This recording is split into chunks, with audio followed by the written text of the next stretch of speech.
14. Jumlah orang Yahudi di dalam majelis-majelis besar sekali, terutama di Majelis Raya Prancis, Majelis Raya Agung Prancis. Mereka berada di tingkat-tingkat teratas. Di Prancis banyak guru-guru besar Freemasonry terkemuka terdiri atas orang-orang Yahudi. Ada beberapa majelis yang mayoritas anggotanya adalah orang Yahudi halaman 45. Tetapi di samping itu, ada pula beberapa majelis di mana orang-orang Yahudi dimasukkan ke dalam daftar terlarang.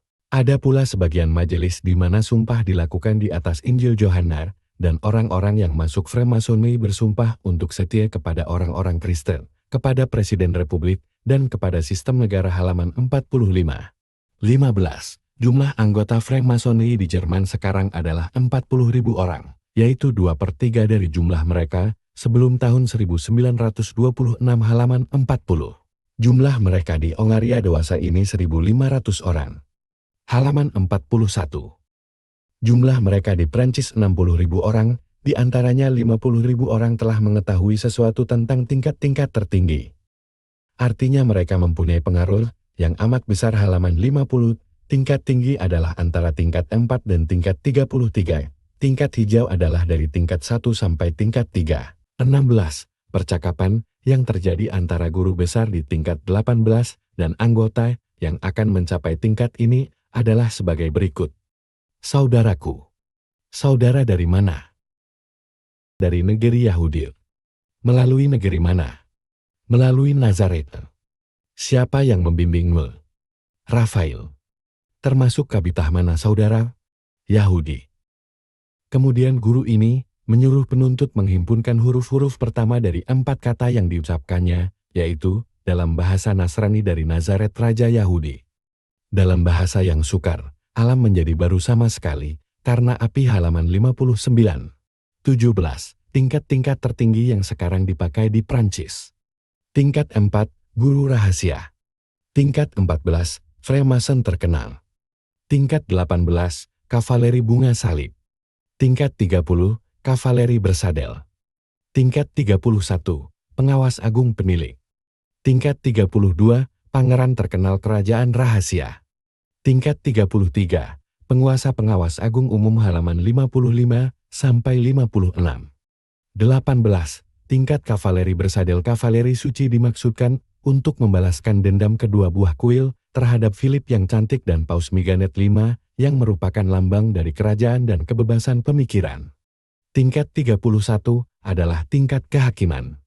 Tingkat 32 berarti kampanye krusada untuk membebaskan Yerusalem dan membangun kuil Sulaiman kembali. Tingkat 33 berarti merendahkan diri di depan pembangunan agung hal 60. Tingkat 19 sampai 30 adalah tingkat kefilsafatan dan terdiri atas apa yang dinamakan Freemasonry hitam. Filosof Ren Ginel dan Pierre Marial berhasil mencapai tingkat 26 yang dihilangkan, yaitu tingkat pangeran bersyukur. Tindah tingkat dari tingkat 25 ke tingkat 26 adalah lambin dan kepandaian halaman 60. 19. Para pendeta yang ditahan di lapangan terbang Entebbe yang para penculik mereka berhasil dikuasai oleh sepasuka tentara Israel, di kalangan mereka itu, terdapat pembesar-pembesar Freemasonry di dunia, yang baru saja kembali dari pertemuan besar yang diadakan tahun itu, di Yerusalem halaman 62. 20 siaran berkala itu, mempunyai satu bab penuh, yaitu bab 8 dari halaman 63 sampai halaman 68 yang berisi apa yang dapat dinamakan kelab-kelab spesialis Freemasonry, yang biasanya terdiri atas anggota Freemasonry yang berkumpul untuk tujuan-tujuan tertentu yang khusus untuk mereka saja. Di antaranya adalah untuk menyiarkan Freemasonry di kalangan penduduk hutan. Di antaranya kelab cinta, di mana anggota-anggota Freemasonry, laki-laki dan perempuan pergi menyepi ke salah satu pulau yang tidak berpenduduk, di antaranya kelab anjing Jerman, di mana para anggota kelab itu saling tolong-menolong seperti anjing. Kemudian mereka letakkan sepotong kain di dekor seekor anjing kecil, kemudian mereka cium. Di antaranya ada ya kelab-kelab untuk tujuan mengembalikan rahasia-rahasia kepercayaan agama Yunani, demikianlah seterusnya.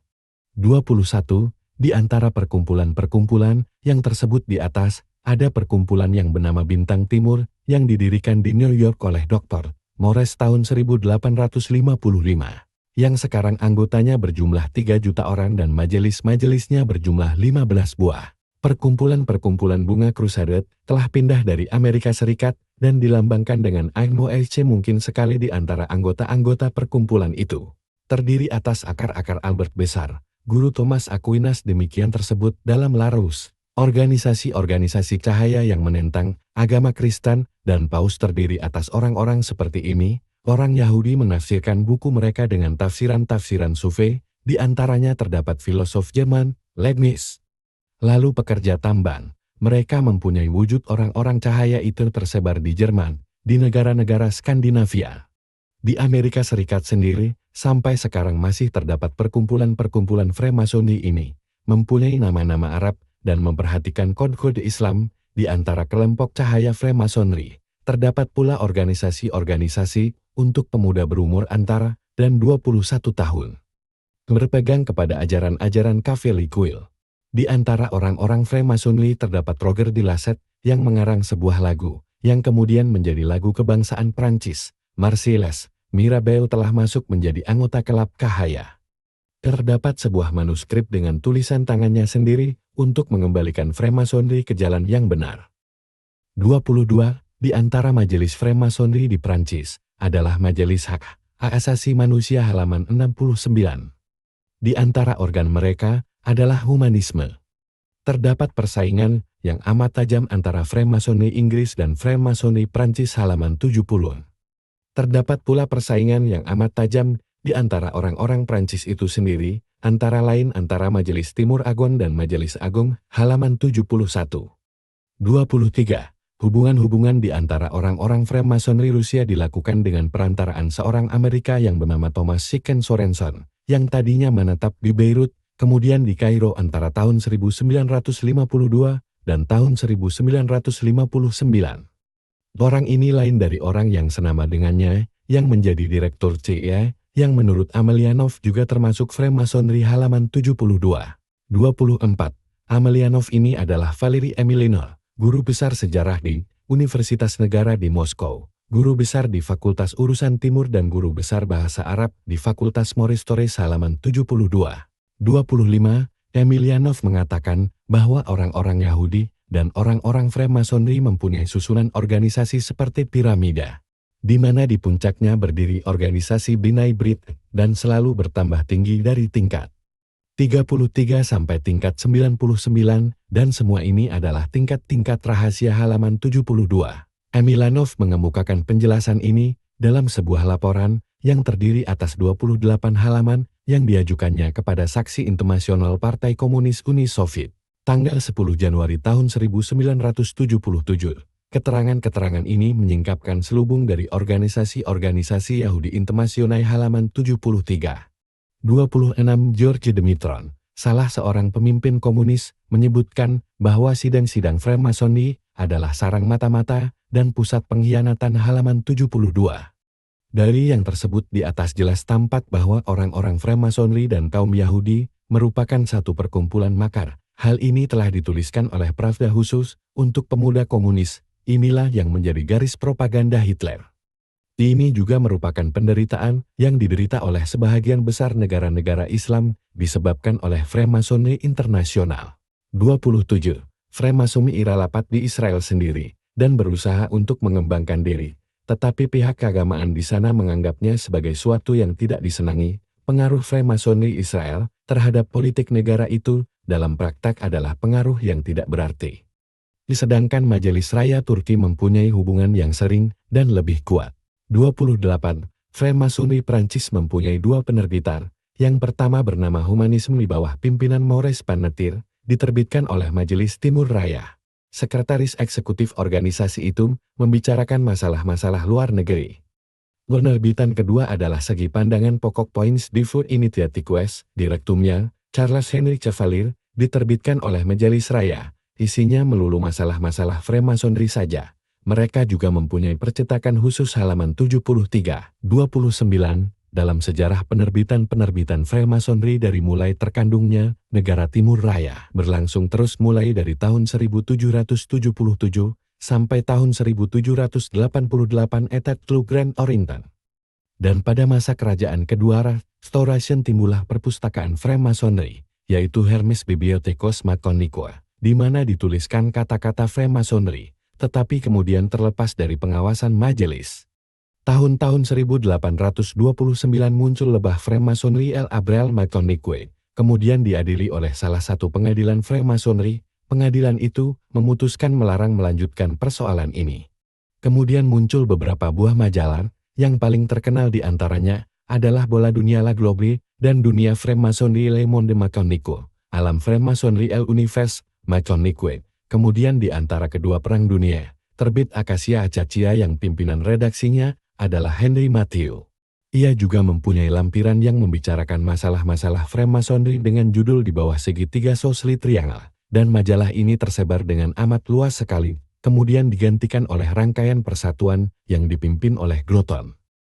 Ia juga mempunyai lampiran yang membicarakan masalah-masalah Freemasonry dengan judul di bawah segitiga Sosli Triangle, dan majalah ini tersebar dengan amat luas sekali. Kemudian digantikan oleh rangkaian persatuan yang dia membuat dan menjual bintang-bintang Freemasonry. Pada masa pendudukan kegiatannya agak menurun, tahun-tahun 1912 lahirlah simbolisme yang didirikan oleh Oswald Tweed yang mengemukakan segi pandangan Freemasonry. Pengaruhnya besar sekali di kalangan Freemasonry. Di dalamnya ikut pula Albert Lantoin, André Libby, Marius Lepage, Araman Bedarit, Ren Guénam, dan Gustave Mesurel. Tahun 1946 simbolisme dipimpin oleh Johannes Kornlope. Tahun 1956 dipimpin oleh Marius L. Lepage, mulai tahun 1968. Setelah terbit beberapa nomor yang lakunya dan mentalitasnya berbeda-beda di dalam nomor-nomor ini, ikut serta Jean Bailot, André Bourton, Robert Amadon, dan Jean Morgus. 30. Di kalangan orang-orang Freemasonry terdapat para penyair dan para penulis, banyak buku-buku yang mereka tulis. Mereka juga mempunyai kumpulan puisi, dan juga mereka mempunyai penerbit-penerbit halaman 73-75.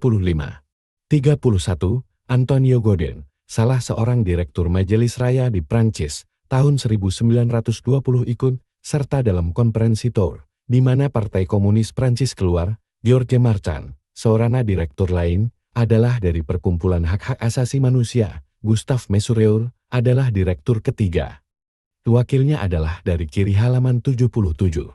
32. Di Majelis Timur Raya, orang-orang yang terpilih, biasanya kebanyakannya dari orang-orang sosialis, tetapi orang-orang yang bukan sosialis ada juga dipilih. Direktur majelis terakhir yang terpilih dari orang sosialis adalah Fred Salter, sekretaris Troitsky, kemudian ia digantikan oleh Jean Beder-Bruto, sekretaris negara pada masa Raymond Barre, lalu Serge Bea, lalu Michel Bronan, yang merupakan teman pribadi Jacques Chirac halaman 78. 33. Fred Ehler yang tersebut di atas adalah musuh Stalinisme, disebutkan dalam Mogaloketten tahun 1976 dengan partai menangnya Jacques Chirac dengan kedudukan Maha Guru Timur Raya. Hal itu adalah kemenangan kedaulatan Soviet halaman 78. 34. Presiden Republik Prancis setelah menangnya Maha Guru Agung atau Direktur Jenderal dengan posisinya di seluruh dunia, maka diadakan baginya pesta resepsi. Jenderal de Temul telah kembali kepada tradisi ini tahun 1976. Ini hanya khusus untuk Majelis Timur Raya dan untuk Majelis Raya. Dan pada masa Jenderal de Temul, Direktur Jenderal Majelis itu adalah salah seorang dari perwira rendah. Ia telah menerima Georges Pompidou dan Presiden Freemasonry. Ia seorang dokter. Ialah dokter yang telah merawatnya. Demikian pula Giscard d'Estaing telah menerima Presiden Freemasonry pada masanya halaman 79. Selesai.